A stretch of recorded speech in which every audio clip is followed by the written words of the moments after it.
Realmente este tema, pastor, não é um tema fácil. E eu relutei bastante para escolher esse tema. Na verdade, o que eu fiz quando recebi o seu convite, eu abri a minha pasta de sermões e eu orei e disse: Senhor, o que eu vou pregar? Eu olhei umas 3 opções e essa aqui apareceu. E eu disse assim: Senhor, mas eu não quero pregar sobre esse tema.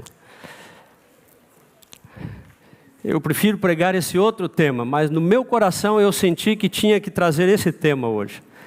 E eu creio que Deus preparou esse tema para hoje. É uma pergunta: onde está Deus quando sofremos? Eu quero que você acompanhe o texto. A base para a mensagem de hoje está em João 16:33. Vamos orar. Senhor, obrigado pela Tua palavra. Alimenta a Tua igreja. Fala através do Teu Santo Espírito. Em nome de Jesus. Amém. João 16:33, um verso muito conhecido. Estas coisas vos tenho dito para que tenhais paz em mim. No mundo passais por aflições, mas tende bom ânimo. Eu venci o mundo. Guardem este texto. Aqui Jesus fala de uma realidade que nós não gostamos. Ele diz: no mundo você vai ter o quê? Aflições. Jesus está dizendo: a vida não vai ser fácil. Mas aí ele nos faz um desafio, diz: olha, mas tenham o quê? Tenham o quê? Coragem, sejam corajosos para enfrentar os desafios. E aí ele faz uma afirmação que é a chave. Ele diz assim: porque eu venci o mundo. Por que este não é um tema fácil? Falar de sofrimento. Primeiro, porque existem muitas dimensões do sofrimento. Existe o sofrimento geral, o sofrimento punitivo, quando Deus realmente pune.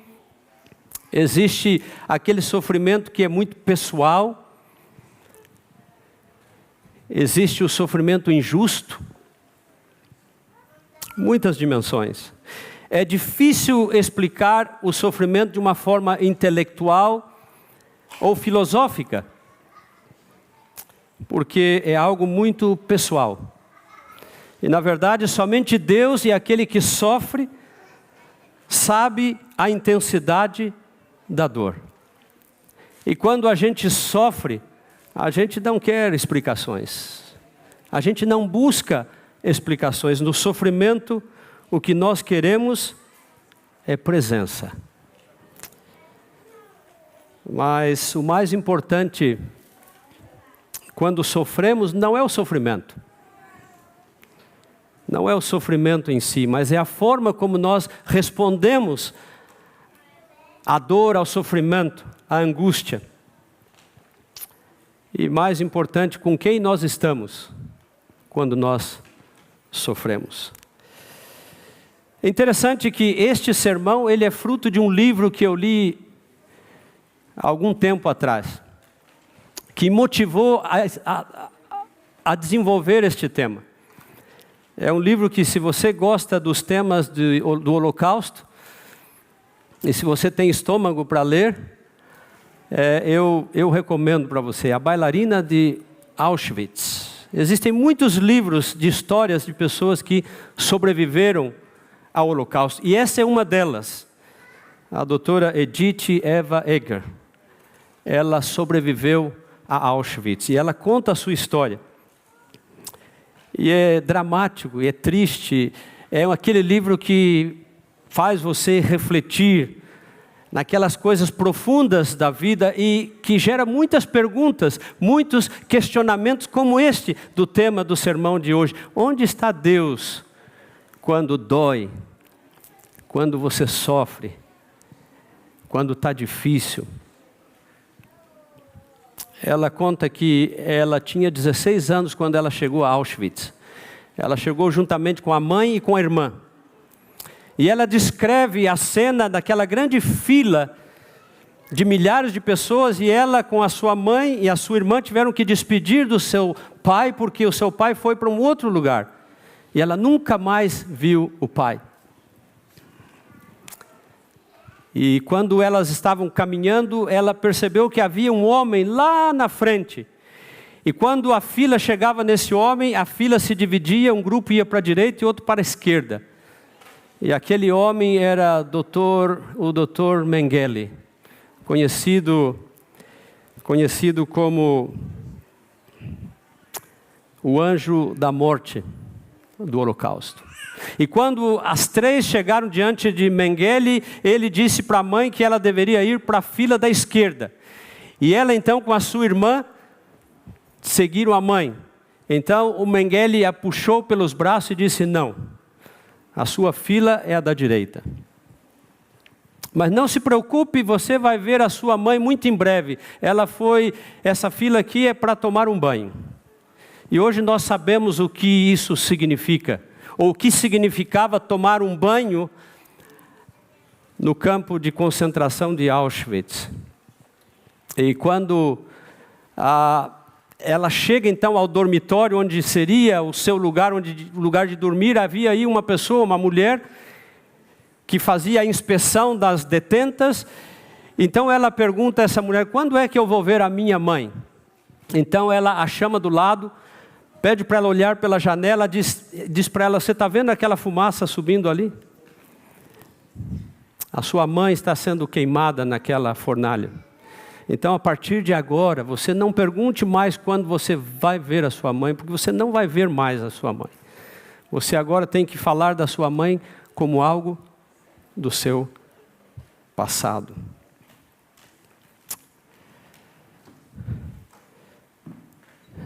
Nós sabemos a história: 6 milhões de pessoas inocentes foram mortas, exterminadas sistematicamente pela máquina nazista. E a pergunta que veio na minha mente quando eu li essa história e outras histórias do Holocausto é: onde estava Deus quando isso aconteceu?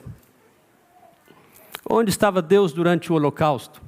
Onde estava Deus quando um outro homem, Joseph Stalin, matou mais de 20 milhões do seu próprio povo na Rússia comunista? Onde está Deus nas guerras, quando pessoas inocentes sofrem e morrem? O Papa Bento XVI, ele visitou Auschwitz em maio de 2006. Somente em Auschwitz, para que você tenha ideia, naquele campo de concentração, mais de 1 milhão de judeus foram exterminados durante os 4 anos e meio do extermínio. Quando o Papa Bento XVI ele esteve lá, ele disse estas palavras: num lugar assim não há palavras possíveis, apenas um silêncio perplexo, que te faz perguntar a Deus: por quê? Por que o Senhor não fez nada? Como o Senhor foi capaz de tolerar tamanha crueldade, tamanha matança, tamanho extermínio, tamanha destruição? Você alguma vez fez esta pergunta? Onde está Deus? Eu já fiz algumas vezes. Onde está Deus quando algo ruim acontece? Onde está Deus quando aquele diagnóstico que você não esperava, ele chega? Onde está Deus quando você sofre? Onde Ele está? Queridos, é muito difícil entender toda a complexidade do sofrimento, mas existem algumas coisas que nós podemos saber. Onde está Deus? Será que Ele não vê as minhas dificuldades, o meu sofrimento, as minhas frustrações, os meus sonhos não concretizados, a minha doença, ou a doença daquela pessoa que eu amo? Essa é uma pergunta justa, é uma pergunta honesta. E é uma pergunta que tem de ser feita, e Deus não se chateia quando nós o desafiamos com perguntas difíceis. Ele diz em Isaías 1,18: vinde agora e arrazoemos juntos. Mas existe um detalhe: quando você questiona a Deus, quando você faz perguntas difíceis a Deus como essa, Deus vai te responder. Mas Ele vai te responder do jeito dEle. Deus vai te responder no tempo dele. E pode ser que o tempo de Deus seja apenas na eternidade. Uma das coisas que mais incomodam o ser humano é o sofrimento, é a dor. Por quê? Por que nos incomoda tanto? É muito simples, porque nós não nascemos, nós não fomos criados para sofrer. Nós não fomos criados para morrer. Lá dentro de nós, no nosso DNA, nós sabemos que nós fomos criados para viver e para vivermos eternamente, uma vida plena, uma vida de felicidade. Todos queremos ser felizes, por isso o sofrimento nos incomoda tanto. Onde está Deus quando sofremos? O que dizer do silêncio de Deus? Você já experimentou o silêncio de Deus? Perguntas difíceis. De onde vem o sofrimento? O sofrimento vem de Deus? Será que existe algo de bom no sofrimento? Será que sofrer é justo? São perguntas complicadas. E talvez eu pergunte para você nesta manhã e para mim também. Quem disse ou quem prometeu a nós que nós não enfrentaríamos sofrimento neste mundo? Se você olhar lá na sua certidão de nascimento, em algum lugar lá está escrito que você vai ser feliz sempre? Que não vão ter dias difíceis?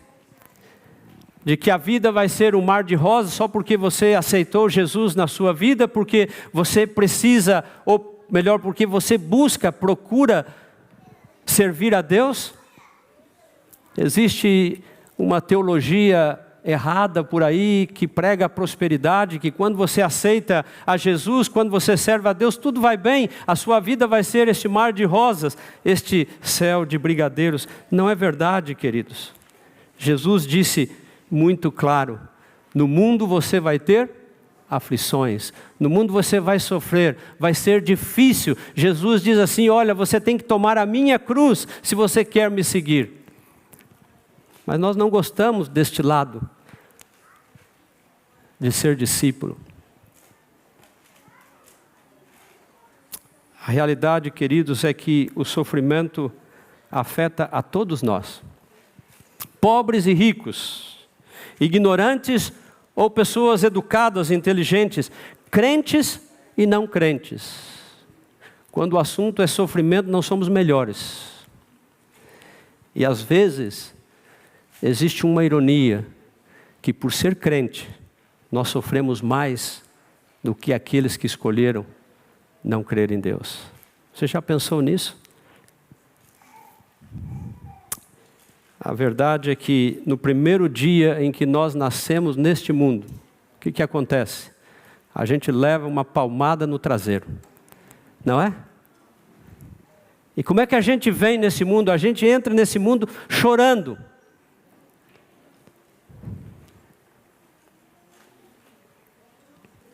E o sofrimento, ele atinge toda a criação. A Bíblia diz isso, Paulo, lá em Romanos 8, 22, ele diz assim, porque sabemos que toda a criação, a um só tempo, geme e suporta angústias até agora. Romanos 8, 22. Sabe, a vida do crente, do cristão, eu estava pensando, que comparação eu podia fazer hoje? E sabe o que me veio à mente? Eu acho que é mais ou menos como o clima aqui em Maryland. Não é? Tem dias bonitos como hoje, dia de calor, de sol, de céu azul. Sábado passado, aí com o Mauro e alguns outros amigos da Spencerville, nós fomos a um parque lá em Baltimore. Passamos uma linda tarde, um dia lindo. Tem dia que a nossa vida é assim. Mas tem dias que vem a chuva, tem dias que o céu é carrancudo, como aqui em Maryland. Tem dia que você começa com frio, depois vem a chuva, depois vem o calor. Assim é a nossa vida, queridos, neste mundo. Existem altos e baixos, como pregou o pastor aqui outro dia. Existem montanhas, mas existem vales. E nós temos que experimentar os dois. Como é que nós buscamos sentido no sofrimento? E sabe, Deus deixou um livro aqui na Bíblia que nos ajuda a entender o sofrimento. O livro de Jó. Todos os anos eu faço um exercício. Quando começa o ano, tem 3 livros que eu gosto de ler. Eu não faço o ano bíblico assim, de Gênesis, Apocalipse. Não é o meu estilo. O primeiro livro que eu leio no início do ano é o livro de Salmos. O segundo livro que eu leio é o livro de Jó. Sabe por que eu leio o livro de Jó? Todos os anos, no início do ano, para eu me lembrar de que existe sofrimento nesse mundo e de que eu não estou imune, de que eu tenho que estar preparado. E o terceiro livro que eu leio é o livro de Josué, porque como líder na igreja de Deus, eu preciso da coragem de Josué. Para entender, o livro de Jó nos ajuda, nos dá algumas respostas, mas não todas. A Bíblia não dá todas as respostas. Às vezes nós dizemos, a Bíblia tem todas as respostas para o ser humano. Isso não é verdade. A Bíblia não tem todas as respostas. A Bíblia tem as respostas que Deus decidiu nos dar. Mas ela não tem todas as respostas. Porque deste lado da eternidade, queridos, existem coisas que nós nunca teremos uma resposta. Somente quando nós estivermos com Deus. Mas há algo que nós devemos entender quando se trata do sofrimento. Deus revelou o suficiente para que eu e você possamos confiar nele. De que no sofrimento você não está sozinho. O livro de Jó, que nós conhecemos muito bem, ele conta a história de um homem que era justo. Ele não era somente justo, era lá muito justo. A descrição que Deus faz deste homem é impressionante. Mas mesmo assim, a Bíblia fala que este homem sofreu um sofrimento que nós muitas vezes não podemos compreender. E ele sofreu sem saber por que estava sofrendo. Isso é que é o pior. Você já passou por isso? Quando você analisa o livro de Jó, depois você pode olhar com mais calma. Nós temos aí os capítulos 1 e 2, que é o prólogo do livro, é aquilo que Jó não sabia. Porque Jó não sabia o que estava acontecendo nos bastidores. Ele não sabia daquela conversa entre Deus e Satanás. Ele não sabia. Jó é descrito nos primeiros capítulos do seu livro como sendo um homem íntegro e fiel. Mas Satanás o acusa diante de Deus. E Satanás diz assim, Senhor, Jó é fiel porque o Senhor o encheu de coisas, de bens. Ele tem saúde, ele tem uma família linda, ele tem bens, ele é rico. É por isso que ele te serve.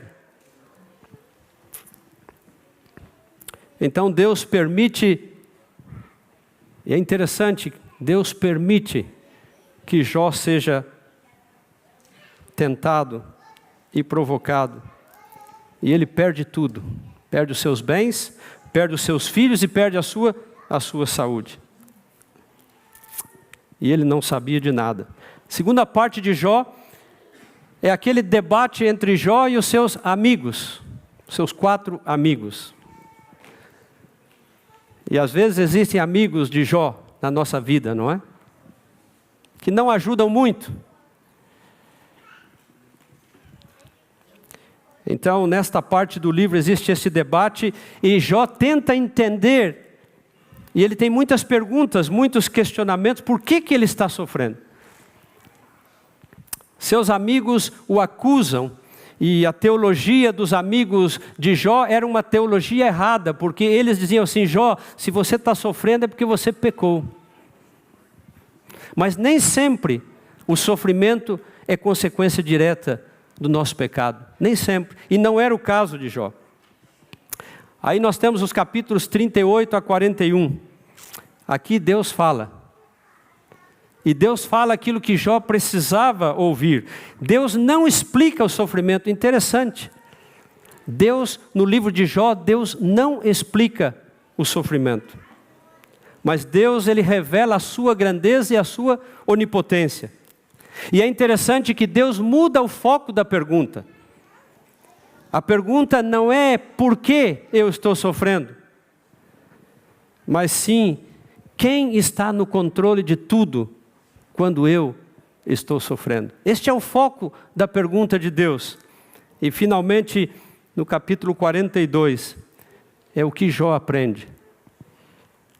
Jó se humilha, a sua visão de Deus é transformada, e Deus repreende os seus amigos.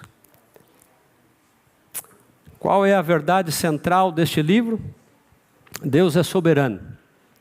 Mesmo quando não é compreendido pelo ser humano, Deus é soberano.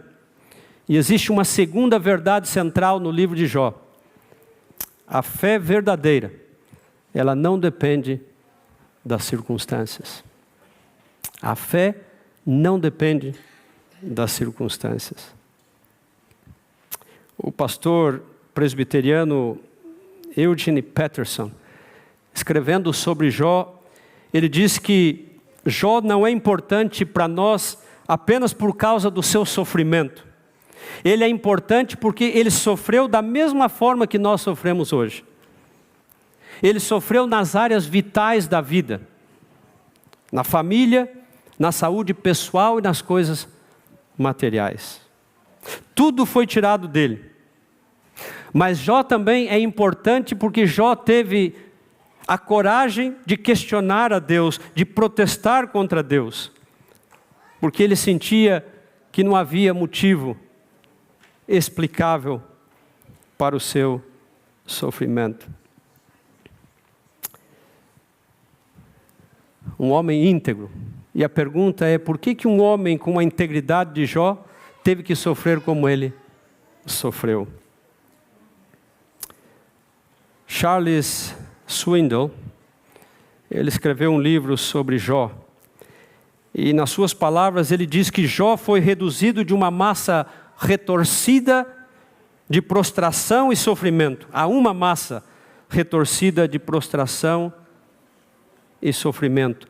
E de que as perdas desse homem foram tão brutais que seriam suficientes para destruir qualquer um de nós nos dias de hoje.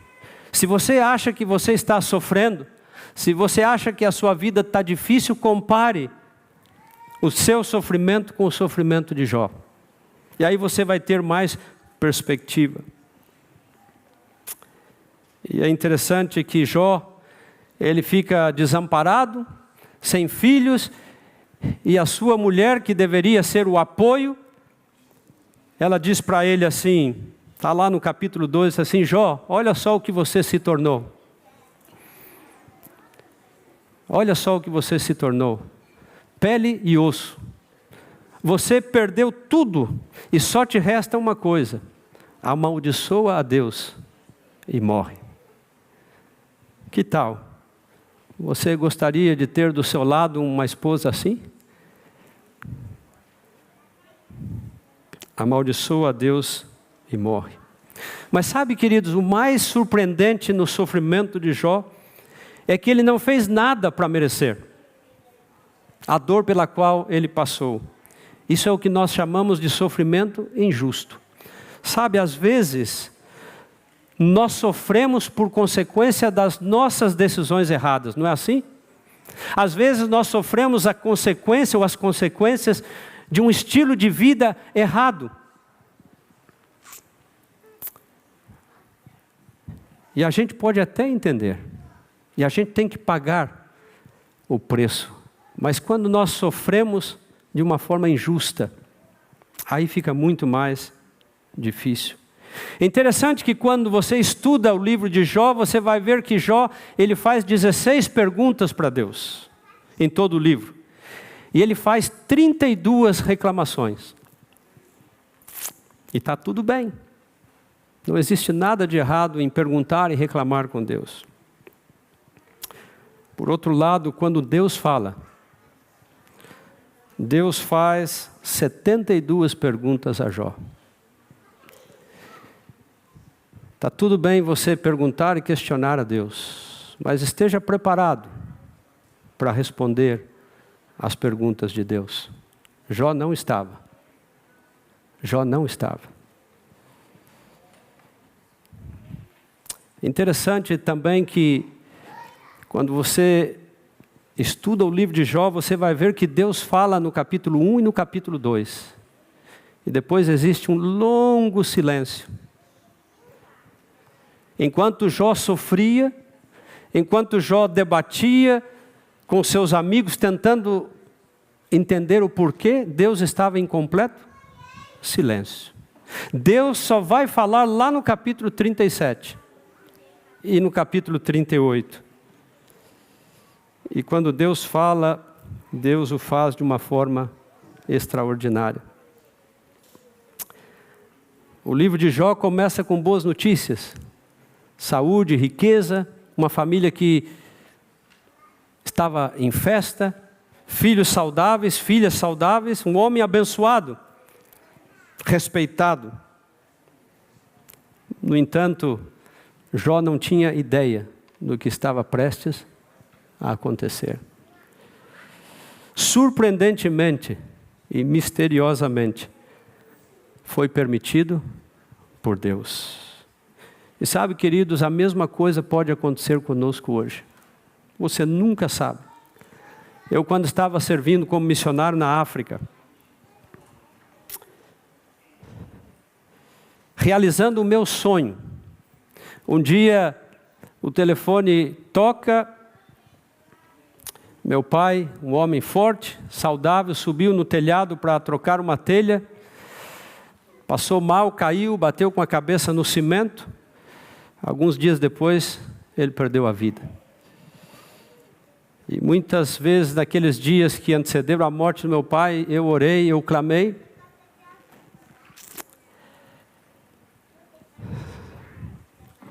Quando não estamos esperando, podem acontecer coisas que mudarão nossas vidas para sempre. Pode ser um acidente, um diagnóstico ruim, a perda de um ente querido, um divórcio, pode ser o desemprego, um prejuízo financeiro, e eu poderia continuar com a lista. Agora, interessante, queridos, é que, apesar de Jó ter pensado de que Deus foi o causador do sofrimento, Deus não causou o sofrimento de Jó. Deus permitiu, o que é diferente.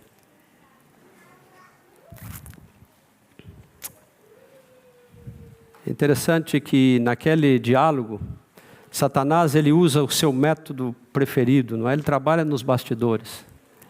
E você não sabe. Ele usa acusações falsas. E existem algumas coisas que nós aprendemos deste livro. Uma delas é que nós temos um inimigo que ele é poderoso, você não pode ver, ele trabalha nos bastidores e ele quer destruir você. É por isso que Pedro ele diz o quê? Que Satanás é como o quê? Como um leão. Um leão que ruge buscando o quê? Tragar você, destruir você, matar você. Não sei se você alguma vez ouviu o rugir de um leão. Eu vivi na África e eu ouvi algumas vezes durante a noite. Ali na África do Sul, quando saía com a minha família no Parque Nacional de Kruger, às vezes íamos ali acampar e a gente ficava numa barraca e eu gostava de ficar perto da cerca, onde os leões chegavam, as hienas, e não existe algo mais, não sei qual a palavra usar, do que o rugido de um leão na noite. Se você se deparar com um leão na sua frente, você não tem a mínima chance. Ele vai te matar. Você não tem a mínima chance. Então nós temos um inimigo, queridos, que ele nos quer causar mal. Esse é o trabalho dele. Também existe uma outra verdade no livro de Jó, é que nós temos que suportar provações que são imerecidas. Permitidas, mas não causadas por Deus. Sim, pode ser que esteja acontecendo com você, hoje mesmo, agora mesmo, você vai ter que suportar. Eu não tenho outra palavra para dizer para você essa manhã.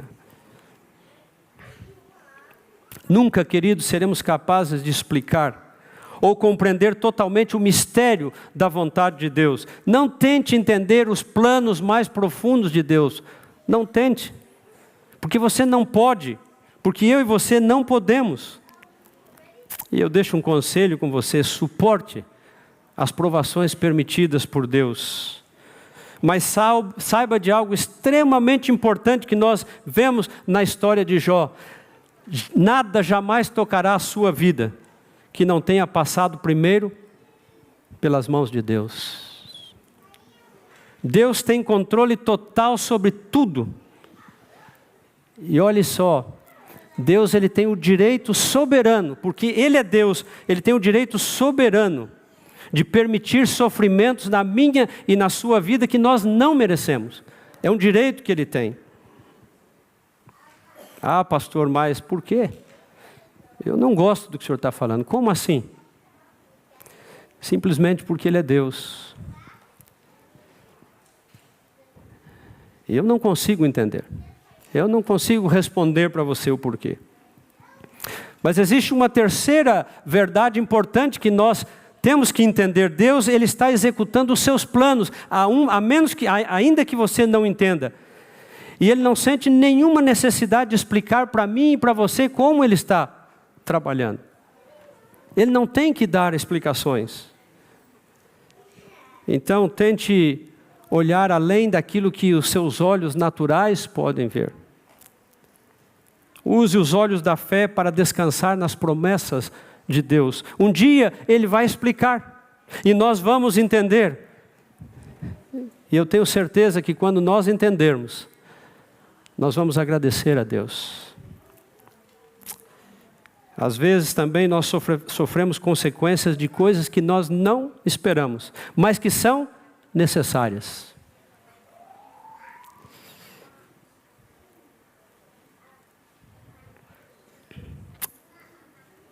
Pode ser que você esteja passando por algo assim agora. O que quer que esteja acontecendo com você, independente de quão doloroso seja, se Deus está permitindo, acredite, é para o seu bem. É para o seu crescimento espiritual. Vai fazer de você uma pessoa melhor. Ellen White, ela tem esse texto impressionante no livro A Ciência do Bom Viver, na página 188. Ela diz assim: na vida futura, ela está falando da eternidade, os mistérios que aqui nos incomodaram e nos decepcionaram serão esclarecidos, serão explicados. E olha só o que ela diz: veremos que nossas orações aparentemente não atendidas, o silêncio de Deus, as nossas esperanças frustradas, têm estado entre nossas maiores bênçãos. Impressionante.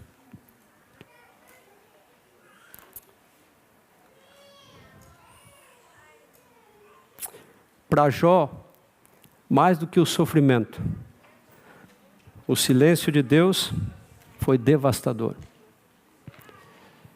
Tudo bem, pastor, a gente sofre, mas quando a gente não tem resposta. A Bíblia diz assim: você pede e será dado. Você bate e a porta vai abrir, porque aquele que pede, recebe. Aquele que bate, abrir-se-lhe-á. Mas a verdade é que existem momentos na nossa vida em que nós oramos, nós pedimos, e aquilo que nós queremos, que nós pedimos, não nos é dado. Às vezes parece que não tem ninguém do outro lado da porta. Você bate e a porta não se abre. E você pergunta: onde está Deus?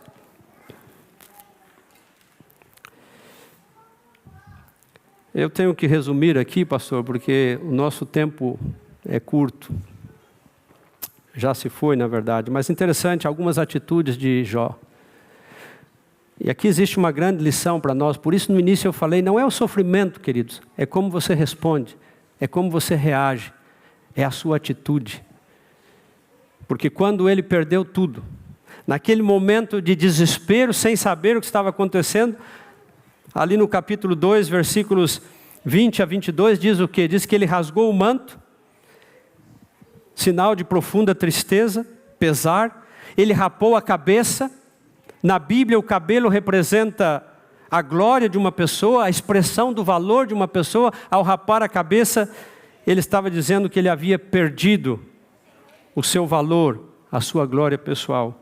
Mas o mais impressionante, escute, o mais impressionante que ele fez, ele caiu no chão. E no hebraico, essa atitude dele de cair no chão, ele ficou assim, completamente prostrado, com a cara virada para o chão, para a terra. Isso tem um significado.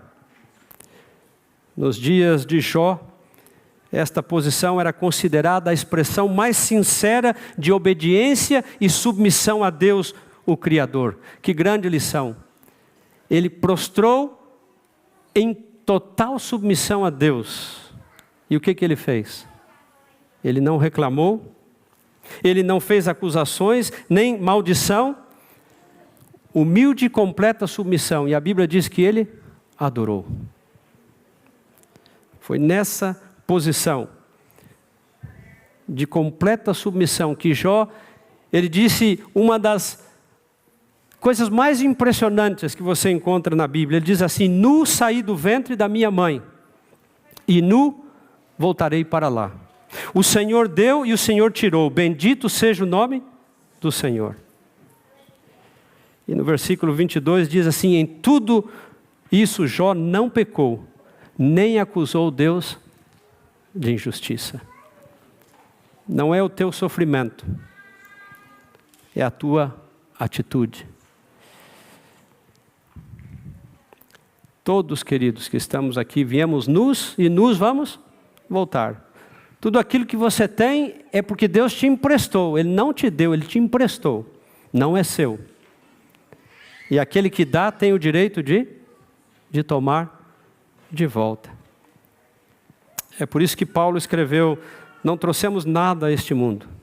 E é certo que nada podemos levar dele. E tendo alimento e roupa, com isso estamos contentes. E é interessante que quando a mulher de Jó pede para ele amaldiçoar a Deus, olha a resposta de Jó. E aqui existe uma grande lição para nós também esta manhã. Jó, no versículo 10, ele diz assim: devemos aceitar o bem de Deus e não a adversidade? Que tal essa pergunta? Essa pergunta é para nós nesta manhã. Devemos aceitar o bem de Deus e não a adversidade? É lógico que a adversidade de Jó não vinha diretamente de Deus. Deus havia permitido. Jó era um homem que não servia a Deus com base nas circunstâncias externas da vida. Por que você serve a Deus? Interessante que Jó tinha uma perspectiva mais geral de Deus. A atitude que eu e você devemos ter. Isso significa fé. Porque a própria definição de fé lá em Hebreus diz o quê? A fé é o quê?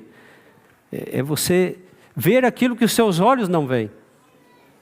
É você ter certeza daquilo que você não tem conhecimento, você não sabe explicar. E no capítulo 13, 15, quando os seus amigos o acusam, Jó diz algo impressionante. Ele diz: ainda que ele me mate, nele confiarei. E vamos terminar, porque agora é que nós começamos a entender a resposta à pergunta do sermão desta manhã. Poderíamos dizer muito mais sobre Jó. Estava Deus em silêncio quando Jó sofria? A resposta é sim. Deus estava em silêncio. Deus fica em silêncio quando nós sofremos? Sim, a resposta é sim, muitas vezes. O silêncio de Deus, queridos, Talvez seja o maior desafio da nossa fé. Mas o silêncio de Deus não significa que Ele esteja ausente ou distante. O que é melhor, o silêncio ou a presença? Ou falar ou a presença? A proximidade. E é por isso que Davi, lá no Salmo 23, 4, diz o quê? Ainda que eu andasse, ou ainda que eu ande pelo vale da sombra da morte, o quê? Eu não vou temer, por quê? Porque eu não estou sozinho, porque Tu estás comigo. Então, queridos, a pergunta correta não é por que eu, Senhor? Por que o sofrimento? Ou por que estou sofrendo? A pergunta é, com quem você está quando você sofre? Eu tenho lá na cozinha da minha casa um quadrinho que eu ganhei lá no Rio Grande do Sul. Eu estava pregando em Porto Alegre, e uma irmã, eu fiz um evangelismo, e foi no meu aniversário, pastor, 17 de abril, tá bom? Próxima vez. E aí eu preguei um tema e a igreja fez uma festa, um bolo, viu, pastor? Não precisa fazer bolo, eu nem vou estar aqui, pastor, mas tudo bem. Mas aí ela me deu um quadrinho, e o quadrinho diz assim, está ali na parede aqui, é um dos poucos quadros que eu trouxe do Brasil. Eu tinha na minha cozinha lá em Brasília e está aqui. Diz assim, não importa o tamanho das ondas, quando Jesus está no barco. Não importa o tamanho das ondas, quando Jesus está no barco. Onde está Deus quando nós sofremos? Ele está no mesmo lugar quando Ele te abençoa. Sabia? Quando você sofre, Deus está lá. Quando Ele te abençoa, Ele também está lá no mesmo lugar. Você está pronto para aceitar o bem de Deus, mas não as adversidades que às vezes Ele permite? Essa é a pergunta. Nunca compreenderemos completamente o sofrimento, se não o considerarmos desde a perspectiva da cruz. Porque em Jesus, Deus se fez homem. Deus levou nosso sofrimento sobre si. Aí está a resposta. Na cruz, Deus levou os nossos sofrimentos sobre Ele, pendurado na cruz. Jesus, Ele não sentiu somente a dor física de ser crucificado. Sabe qual foi a maior dor de Jesus? O silêncio do Pai. É por isso que Ele bradou, Ele gritou, Pai, Pai. Por quê? Por que você me abandonou? Agora a pergunta, Deus estava ausente? Deus estava distante quando seu filho morria na cruz? Não, Deus estava ali ao seu lado. Deus estava presente, assim como Deus está presente aí do seu lado agora. Na sua dor, na sua perda, no seu sofrimento. Então, qual é a resposta para a pergunta do sermão? Onde está Deus? Quando nós sofremos, Ele está no mesmo lugar onde Ele estava quando seu filho Jesus foi pendurado na cruz. E aí nós entendemos quando Jesus diz, no mundo vocês vão ter aflições, mas tenham coragem, porque eu o quê? Eu na cruz, eu venci. E isso é mais importante do que qualquer sofrimento que você possa sofrer. Por quê? Porque a vitória que eu tive na cruz, ela é sua, foi por você. E um dia Ele diz, eu vou voltar e eu vou eliminar todo o sofrimento do mundo. Apocalipse 21, 4. Eu vou enxugar toda a lágrima, todo o pranto. Não vai haver mais luto, não vai haver morte, não vai haver dor. Sabe o que Jesus está tentando dizer para mim e para você nessa manhã? Ele está dizendo assim, filho, filha, o mais importante não é o sofrimento momentâneo que você possa estar passando agora, porque você vai ter que aguentar. O mais importante é que eu superei o sofrimento, e eu fiz isso por você. Eu te dei a vitória, e é isso que realmente importa. Portanto, queridos, o mais importante é que nos caminhos misteriosos de Deus, o Criador, o soberano do universo, Ele decidiu tornar-se homem na pessoa de Jesus, Emanuel, Deus conosco. E olha que interessante, ao invés de eliminar o sofrimento, Ele escolheu sofrer conosco. E a cruz é a grande demonstração dessa verdade. Então, onde está Deus quando você sofre? Ele está ali, sofrendo com você. Apenas confie. Apenas confie.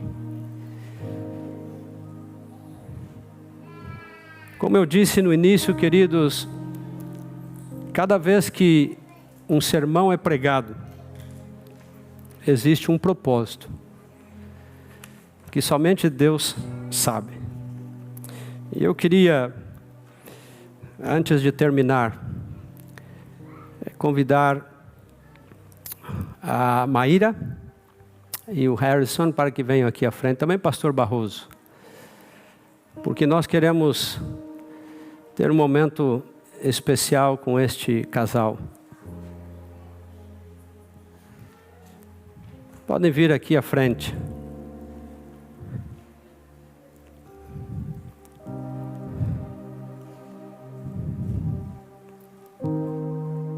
Antes de vir aqui, o pastor Barroso me chamou ali. E então nós preparamos este momento. E nós queremos orar por este casal, especialmente pela Maíra, mas ela vai dizer à igreja por que ela precisa da minha, da nossa, da sua oração.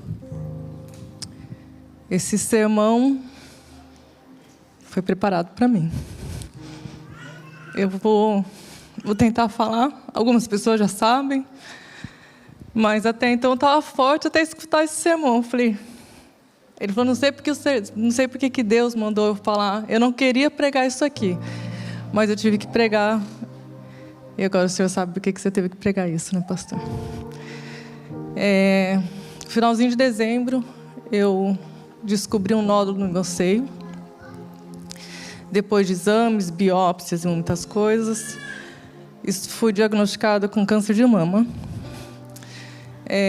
Está no começo, já estou em tratamento,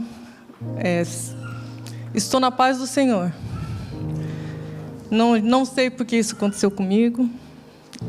Eu acho que o que eu fiz a minha vida inteira foi evitar. Não como carne, exercício físico, tudo que você imaginar eu já fiz. E mesmo assim, ele está aqui. Não tenho na minha família câncer. Fiz teste de DNA, não é por DNA. E Deus tem estado comigo todos os dias. Sexta-feira eu vou começar a quimioterapia. No dia 17, 8h30 da manhã, se puder orar, está nas orações, mas Deus tem me dado a fé, a paz que excede todo entendimento. Tanto é que eu sei disso desde janeiro, vocês não tinham ideia que eu estava passando por isso, né? Então, que o Senhor, eu tenho certeza que essa batalha já foi vencida, porque assim que eu saí da primeira mamografia, eu estava no caminho do carro, o médico pediu a biópsia, Deus falou assim para mim, vai ser ruim, mas vai dar tudo certo. Então, eu sei que eu vou passar pelo vale da sombra da morte, eu sei que vai ter momentos ruins, mas eu tenho uma igreja, uma família, amigos que estarão comigo. Estou sendo mimada, até uma viagem eu ganhei esses dias, antes de começar a dor. Com a Eliezer e com a Sabrina estiveram comigo, foi muito bom, obrigado.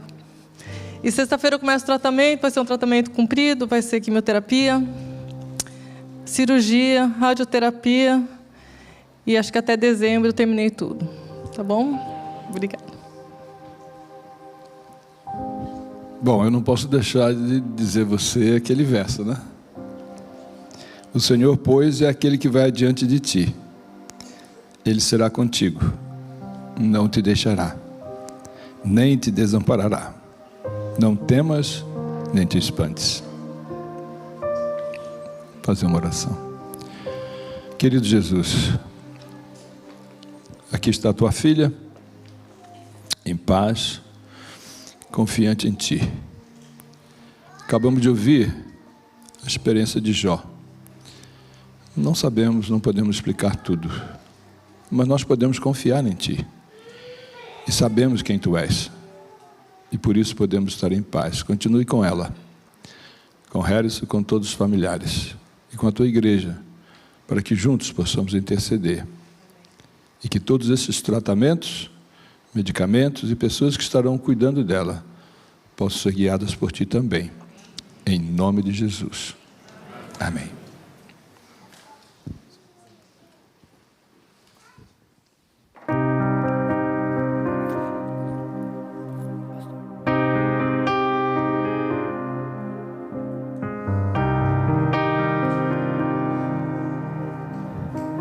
Como eu falei no início, o sofrimento não é intelectual. O sofrimento é pessoal. E somente aquele que sente pode explicar. Maíra, Harrison, Deus abençoe vocês. Apenas confie.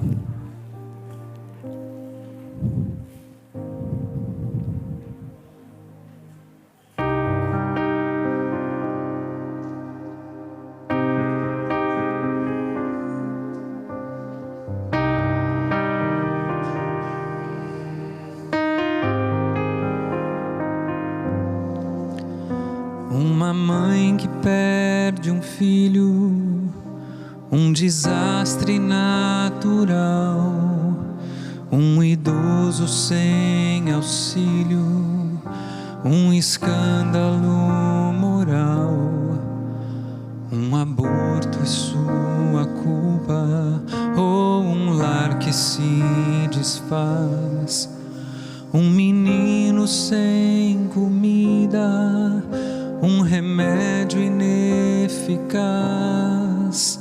um colega rejeitado pela situação social, um viciado e sua angústia para tentar deixar o mal, um sequestro violento, um irmão que se perdeu, uma ponte que desaba, a esperança que morreu. Deus jamais lhe prometeu que viver seria fácil. A promessa que Ele fez foi de estar sempre ao seu lado. Ele olha lá do céu e entende o sofrimento, sofre junto com você. Cada dor, cada momento, Ele é fonte de poder. Ele é vida em abundância. Não importa a circunstância, quando tudo mais falhar, Ele o toma pela mão e lhe fala com amor. Eu venci, não desanime.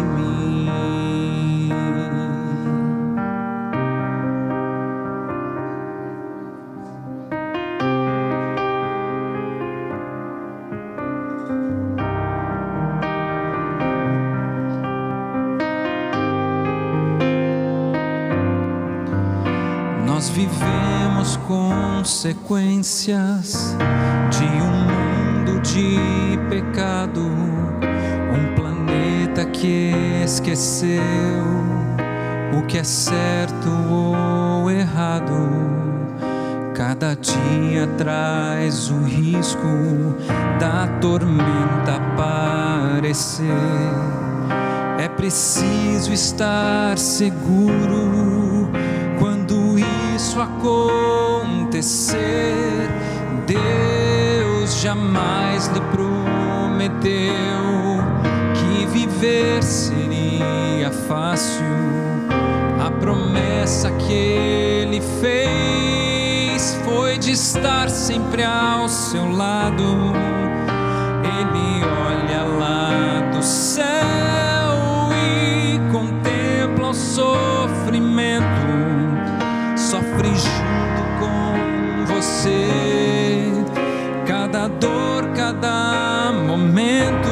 Ele é fonte de poder, ele é vida em abundância, é o amigo mais fiel. Não importa a circunstância, quando tudo mais falhar, ele o toma pela mão e lhe fala com amor. Eu venci, não desanime. E se o mundo desabar, ele o toma pela mão e lhe fala com amor. Eu venci, não desanime.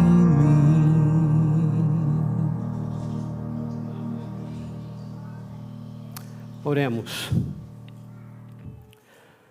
Nosso Deus, nosso Pai, obrigado pela Tua palavra nesta manhã. Obrigado pela esperança que nós encontramos no sofrimento, que muitas vezes não compreendemos. Obrigado porque o Senhor nos toma pela mão, porque o Senhor nos leva nos braços, porque o Senhor tem o nosso nome gravado nas palmas das Tuas mãos. Senhor, eu peço uma bênção especial sobre cada um de nós que estamos aqui. O Senhor conhece as nossas lutas, desafios, angústias, decepções, o sofrimento pelo qual passamos. Senhor, não importa se o Senhor está em silêncio, mas por favor, Senhor, não nos deixe. Esteja do nosso lado, esteja presente, nos abrace, nos dê forças. E sabe, Senhor, que a nossa fé, ela possa ser forte o suficiente para continuarmos fiéis até a morte. E obrigado pela promessa de que um dia a dor, a morte, o luto, o pranto, o sofrimento deixarão de existir. Nós confiamos e nós te agradecemos. Em nome de Jesus. Amém.